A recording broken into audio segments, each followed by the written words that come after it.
The Adidas Adios Pro 4 versus the Adidas Adios Pro 3. What's new, what's changed, and is it still the right super shoe for you?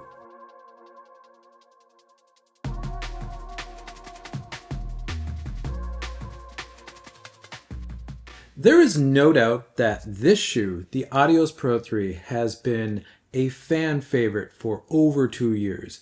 It has proven to be durable, it has proven to suit a ton of foot strikes, it has gotten endless results at the elite level on down, and it has just been one of the most solid and dependable super shoes that anyone could buy with any foot strike at any ability level. It's just been the go-to shoe for many, many runners.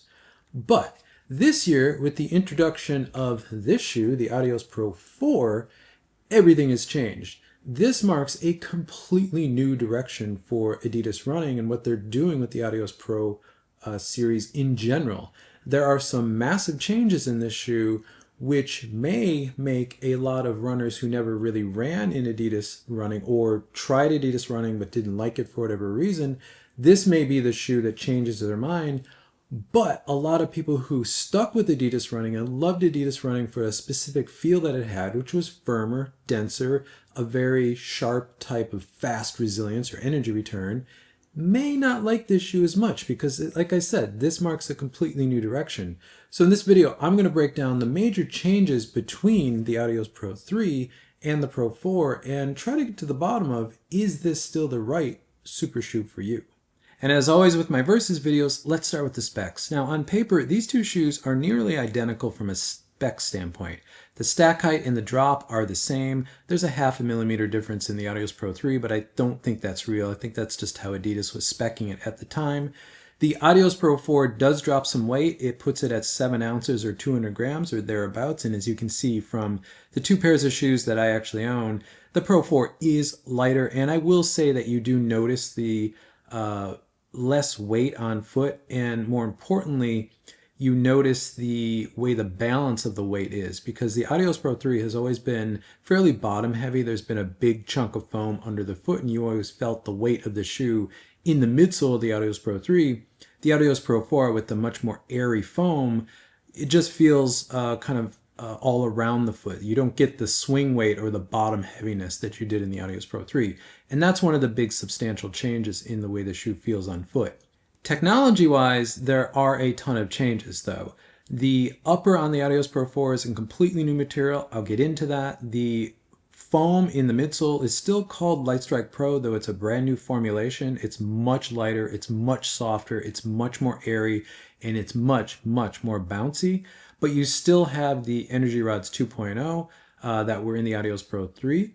And one of the other big changes that are going to be felt by a lot of runners is that the rocker point, the forefoot rocker point of the Adios Pro 4, has been moved back to the 60% mark from around 70% of the Adios Pro 3, which makes a substantial difference in the way these two shoes feel on foot, especially for midfoot and forefoot strikers. It will make the Adios Pro 4 much more aggressive off of the toe, where the late stage rocker, the Adios Pro 3, suited heel strikers and more flat or midfoot strikers than it did forefoot strikers like myself.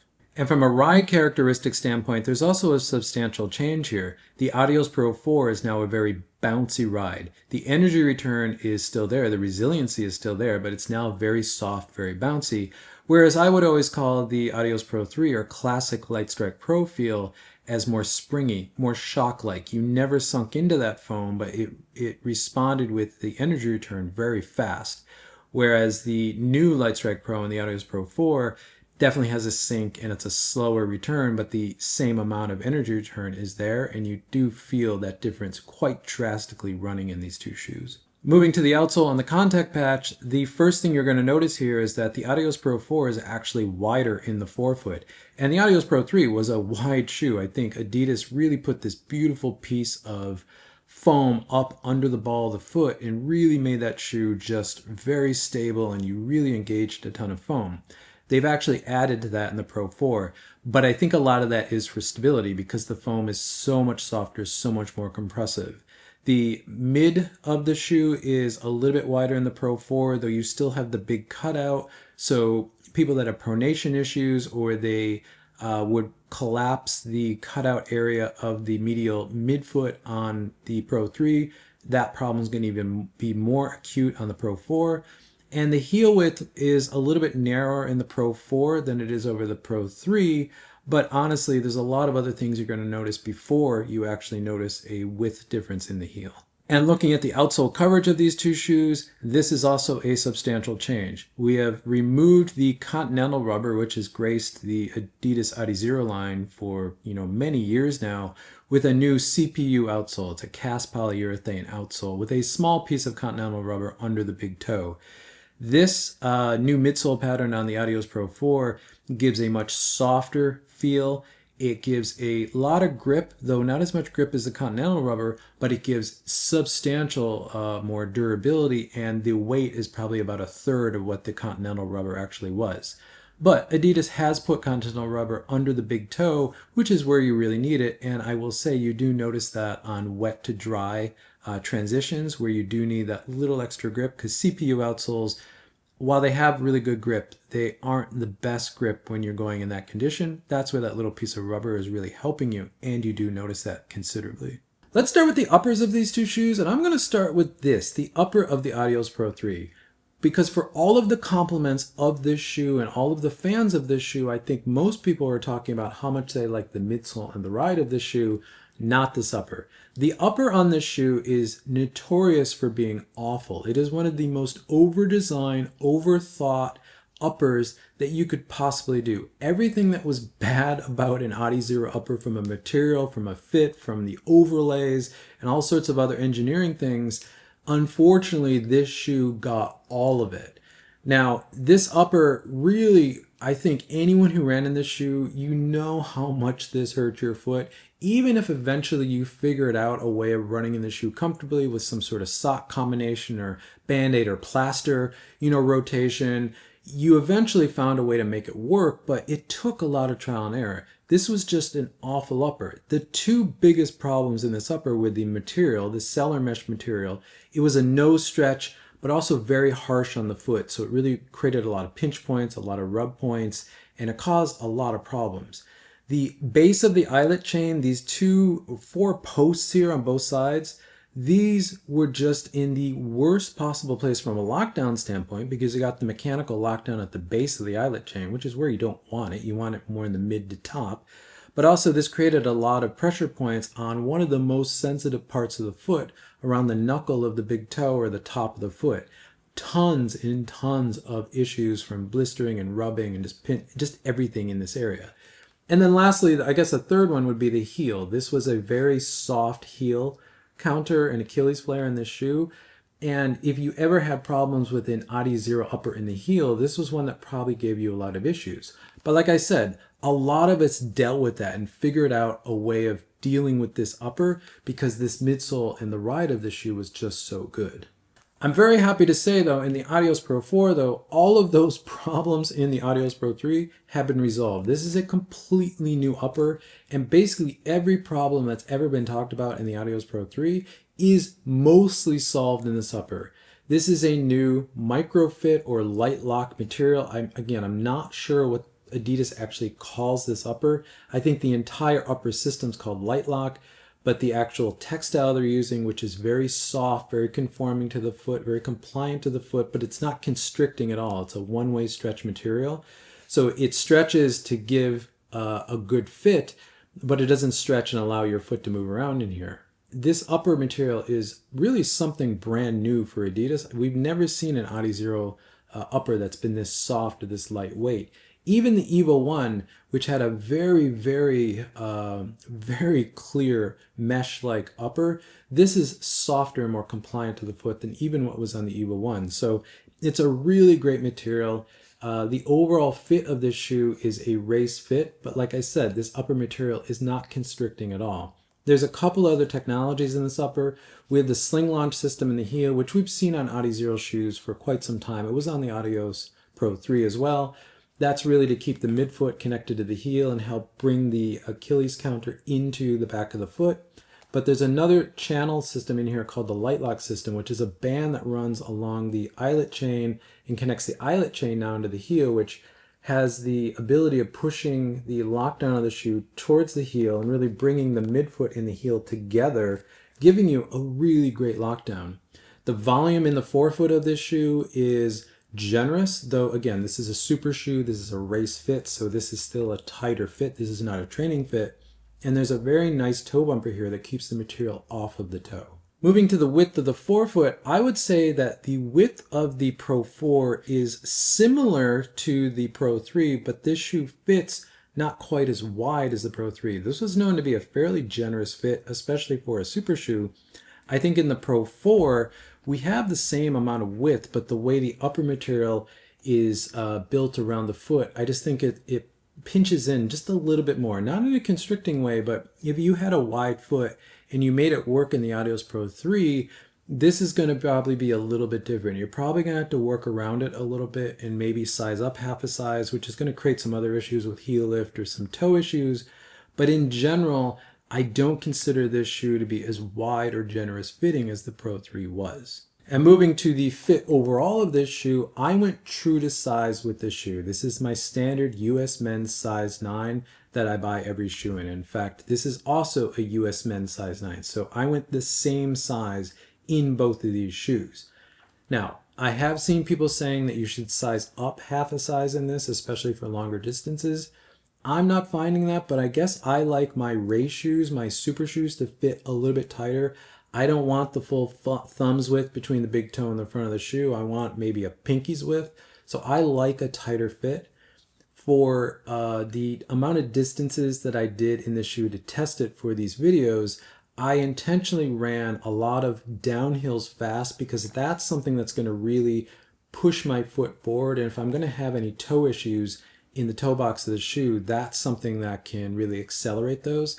And I can say that I had absolutely no toe issues, and I have very sensitive toes to any sort of toe feelings in the forefoot of a shoe, and I experienced nothing. So again, I would recommend true to size in the Adios Pro 4, but if you like a little bit looser fit or you like a little bit more width in front of your big toe, you may want to go up half a size in this one. Moving to the midsole construction of this shoe, the Adios Pro 4, and this shoe, the Adios Pro 3, actually share the same construction. They're both a two-piece Light Strike Pro, Light Strike Pro, Light Strike Pro Classic, with a sandwiched Energy Rods 2.0 system in between those two. The Energy Rods 2.0 system is carbon fiber, and it runs heel to toe in both of these shoes. It's the identical system. And the feel of that system is very different between these two shoes because this one is much firmer, this one's much softer, and now you actually feel the difference of rods to plates. And again, I'll get into this in the ride section of this video. And lastly, the outsole of the shoe, as I said, this is a completely different material. This is a CPU outsole as compared to the traditional Continental rubber outsole that you would have on the Adios Pro 3. This shoe does have more grip, but this shoe does have better feel. And the amount of grip that's available in the shoe is almost the same as this. So this is a nicer material. It gives you a softer underfoot feel. You now have a sense of the ground. I'm not going to say there's ground feel in this shoe because there is 33 mil foam in the forefoot, but you do have a better sense of what you're landing on. So the proprioceptive feedback of this shoe, because of the softer foam and this more compliant outsole, is something that you do feel. And I will say it's a noticeable difference. Overall, this outsole material, the CPU outsole material, is also proving to be extremely durable. As I said, I put about 50 kilometers or about 31 miles into this shoe for my testing. That's not a lot, but I would expect to see just a hint of wear, the start of wear, where I'm really high wear, which is right there where I'm landing as a forefoot striker who supinates. And there's zero wear on this. So I have run in other shoes with CPU outsoles and their durability is off the chart. So this shoe's outsole should really almost outlast the rest of the shoe. Let's get into the ride of these two shoes, and first let's just establish what the baseline ride was from the Adios Pro 3. Now, this is a ride that I would always describe as endless foam. You just always felt like you were on a ton of foam. No matter how you struck the ground in the shoe and toeing off on the shoe, on the medial side, there's just a ton of foam under the big toe. This is kind of that opposite of the Nike feel that I made a video about, link in the description if you want to see that. It's just this endless foam feeling. This was a very smooth transition from heel to toe or midfoot to toe.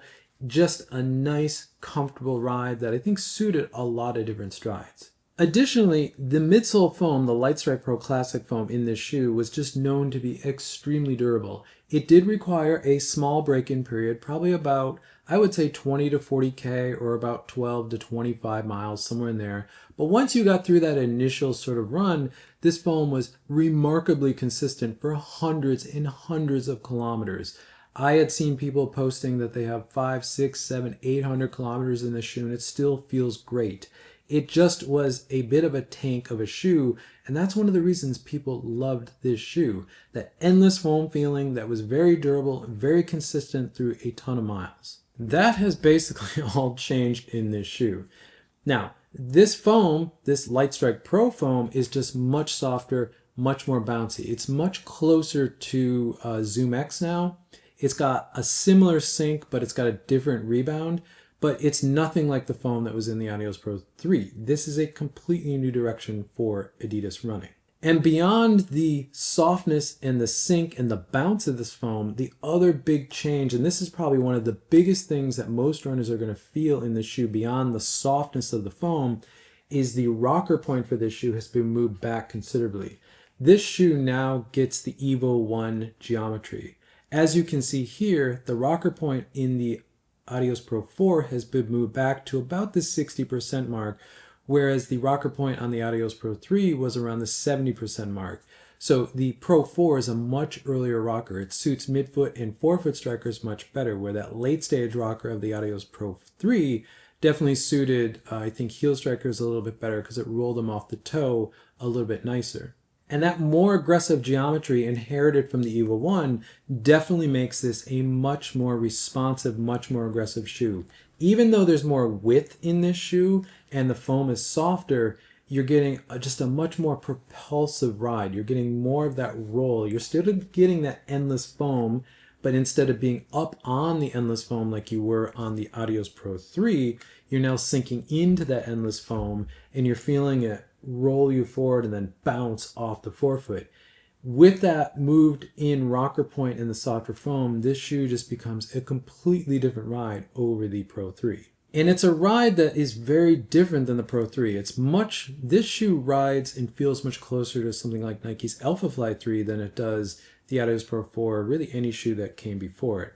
It is markedly bouncy, markedly softer, and markedly more propulsive off of the toe. So those big changes of the now softer, bouncier Lightstrike Pro foam with the more aggressive or responsive rocker point that's moved further back towards the middle of the shoe, and this much improved, softer, more compliant upper makes this shoe almost a completely different ride than the Pro 3. Now, if you love the Pro 3, this was the shoe. I'm not going to say this is not going to be a shoe that you're not going to get on with, but it's going to be a huge adjustment period. But for runners who maybe found this too firm, too harsh, that the late stage rocker in the shoe just didn't work for their mechanics, this now is a really viable option. I think this shoe is going to make a lot of runners who maybe tried Adidas, tried the Adios Pro 3 prior, but it just didn't work out for them. If they try this one, it's probably going to work for them. I think this is going to suit a much broader range of runners than the Pro 3 did.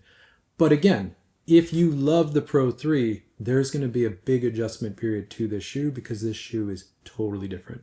Another way to see the differences between these two shoes is with my performance matrix. So if we start with the Adios Pro 4, I'm going to say that this shoe has a lot of range on the upper end, the high end of this, on the fast side of things. Though the heart of the performance of this shoe is the red area, which is really the heart of threshold. Now, if we put the Pro 3 on here, to me, the Pro 3, I think, does the lower end of this a little bit better. I'm not saying the Pro 3 was a better easy run shoe, but I think it did the steady to threshold a little bit better, but it didn't have the top end for me. Some of that, or most of that really, was the rocker point. The late stage rocker in that shoe just did not work for me. And the way the foam responded, I think it worked best for that threshold pace, which is really where your marathon pace should be. It just sort of settled in there. and it just kept ticking over and over and over the course of a longer race. Where with the Pro 4, it will definitely do that, and it does it very well. I actually found in my testing that it does steady pace very, very nicely, but it also has that upper range now. If you need to kick, if you need to pick up pace, you need to accelerate on the course, it really will do that max effort stuff very, very nicely. And surprisingly, for say 10K, 5K racing, I think the Adios Pro 4 is going to be a really, really valid option for a lot of people for that type of racing. So what's the verdict here? Which one of these two shoes do I prefer? Well, it should be kind of obvious. I think the Adios Pro 4 is a considerably better shoe. I think this is a considerably better direction for Adidas running. I think given the struggles that they had with the first generation of Adios Pro 4 updates over a year ago now, I have a video about that, link in the description if you want to get that whole story, and how the Evo 1 grew out of that program and what they learned with the Evo 1 and how they brought it into this shoe and sort of toned the Evo 1 down and made it more consumer friendly, made a more durable shoe, but still has a lot of the performance of the Evo 1. I think this has been a great update. And this is going to be one of the top super shoes of 2025. It is quite outstanding, and I would highly recommend that if you've previously written off Adidas running because we just didn't like it, try this shoe. Just try this shoe. This is something totally different. And if you have been running in Adidas for years and you like how that feels, try this shoe. This is going to be something new. It may suit you, but you can now, as of the recording of this video, find really good deals on this shoe, the Pro 3, and I recommend to stock up. Now, in 2025, I'm going to have a bunch of content around rotations and how to think about the Adidas running lineup. So if you want to see that stuff, subscribe. You'll see that stuff pop up in your feed starting in January and February of next year. Thank you for making it to the end of the video. If you find this content useful, consider subscribing. You'll see more content from me pop up in your feed. If not, drop a like on this video because it helps this channel continue to grow, which I always appreciate. And with that, I'll catch you in the next one.